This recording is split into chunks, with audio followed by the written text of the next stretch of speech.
We'll start with a blank canvas here. It's set to a C natural minor scale, which can be changed, or you can customize the notes. I've got MIDI channel 1 and MIDI channel 2 set up. Layers 1 and 2 in Stochas are set to point to MIDIs 1 and 2 in Contact.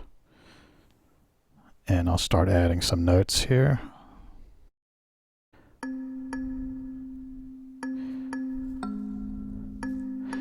The little midi that you see on there has to do with the probability of it being triggered. So layer 2 is going to point to MIDI channel 2 on Contact. And I'll just fill in some notes here. You can see there's a little outline of notes. We'll show you the last layer that you were on before this one, so you can line up notes. And over here you can set the number of steps that are trigger in that layer. So layer 2 has 12 steps now, layer 1 still has 16. So you can create kind of polyrhythms there. You can also set the timing, so now there's a total number of steps per measure. So basically that switches to a 3/4 time for that one layer. The other layer is still original 4/4. And now they've both been set back.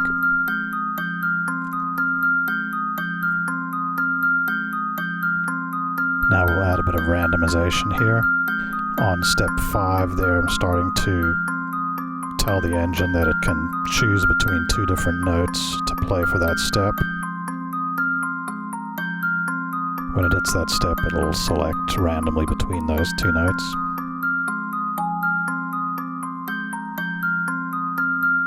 And you can adjust the likelihood as well, which I don't really show here right now.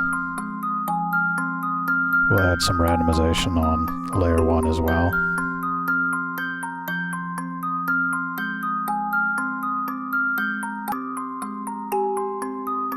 Now we'll show you the chain capability.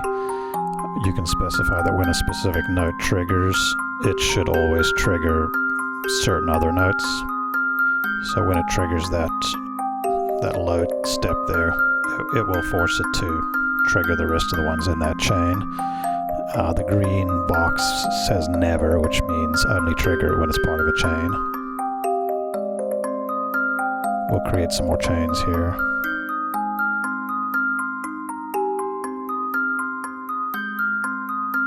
So what happens here is when it gets to step 7, it's going to choose between one of those 3, and that will dictate what it does for the rest of that sequence.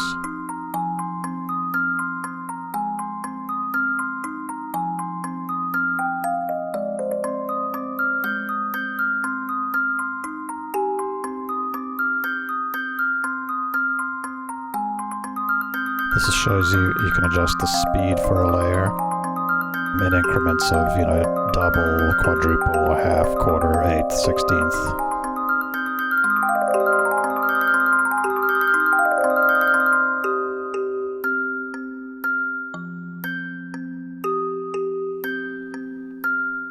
As you can see, that can be done independently per layer.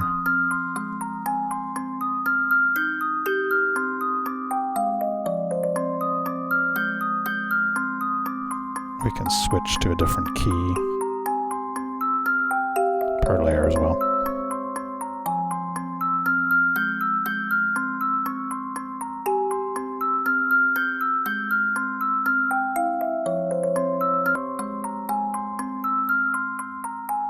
You can mute and unmute layers individually. You can also control that via MIDI, which I'll show you in a little bit.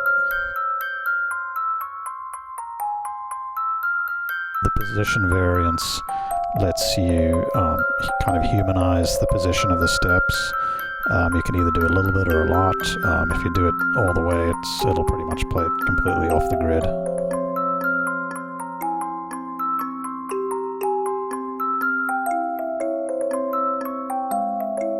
You can also humanize the velocity.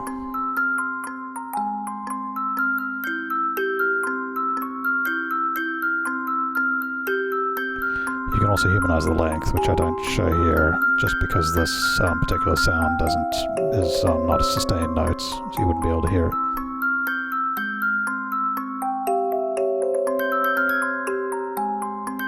So I'm about to show you the groove swing capability. I've added a few extra notes in for this layer.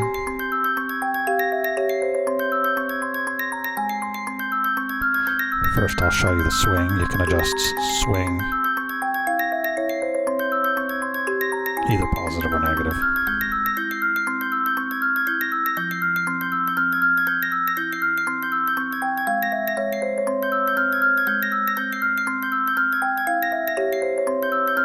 Or you can manually go in and create your own groove.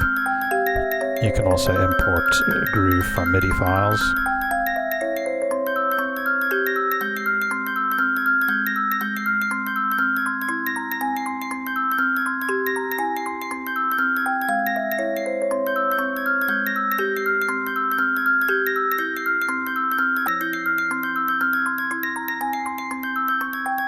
Over here you can specify how the randomization is controlled. Normally it will generate a new random sequence whenever you hit play.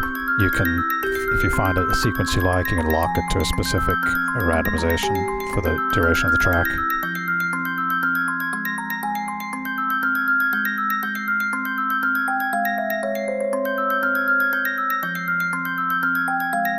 There's some bulk edit capabilities, which I just executed to clear from that menu. There's other things you can do in that menu. I'm going to show you some chords. You can select one of the basic chord shapes. You can paint it onto the grid. Using the up and down arrow, you can change the inversion of the chords.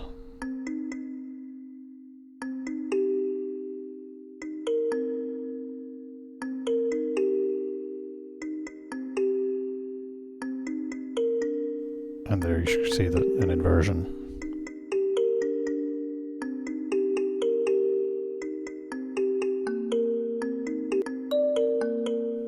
We're going to switch into multi-mode, which is the other major mode. In this mode, instead of deciding between different steps to trigger, each step has a probability of triggering. This is useful also for programming drums.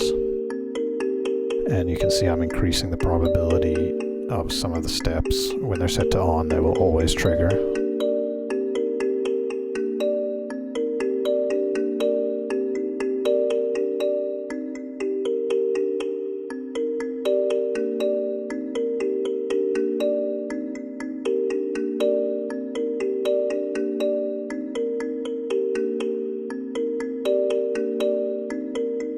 You can bulk adjust various aspects of the steps. In this case, I've set them all to always trigger.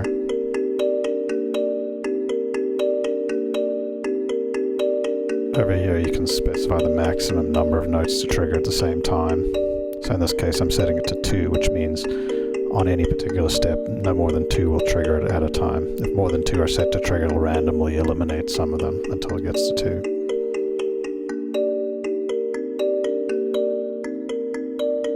Over here you can edit velocity of individual notes.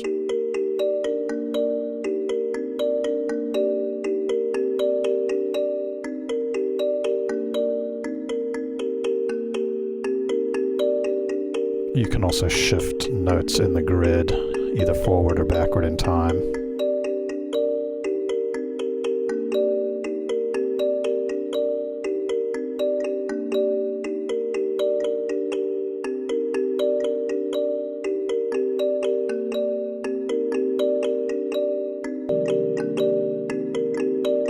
Over here we're showing different patterns. There's 8 pattern slots. You can switch between patterns either manually or you can control it via MIDI. If you're controlling it via MIDI, you can individually switch different patterns on different layers. Normally if you just click a different pattern, it will switch to that pattern for all the layers.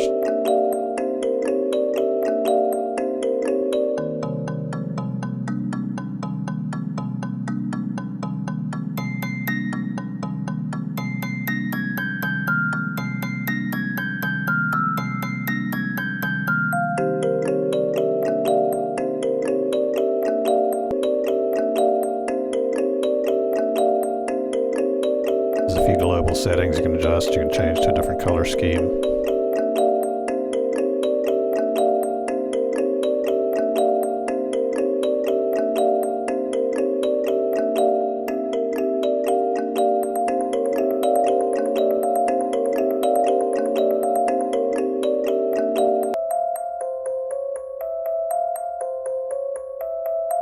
You can switch to a custom note mode where you can adjust individual MIDI note values for the grid.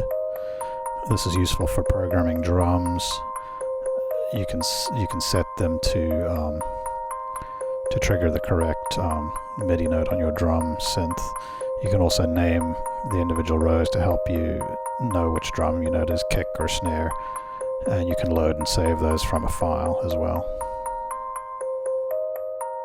You can decrease and increase the number of note rows to make it easier to manage.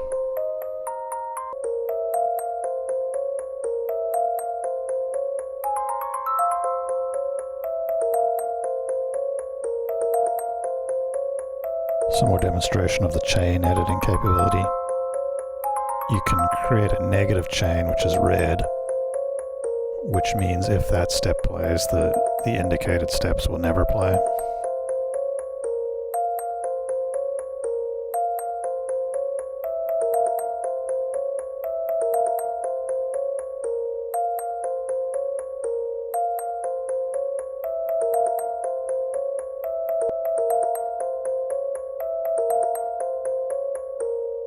This is the MIDI control window. If you route MIDI into the plugin, you can use it to control various aspects. There's a few actions you can choose to control. You can target all the layers or single layers depending on the action. This one is change pattern. You can have a MIDI control to change patterns. You can have it switch to next or previous pattern. Mute or unmute layers.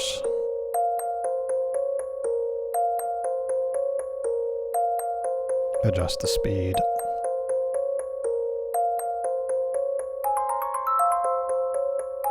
Transpose the whole pattern up or down.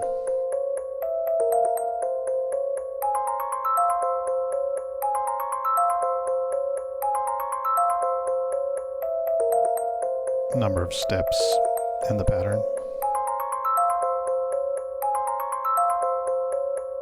Polybias determines how the randomization works. If you increase it, it will increase the likelihood for the whole pattern.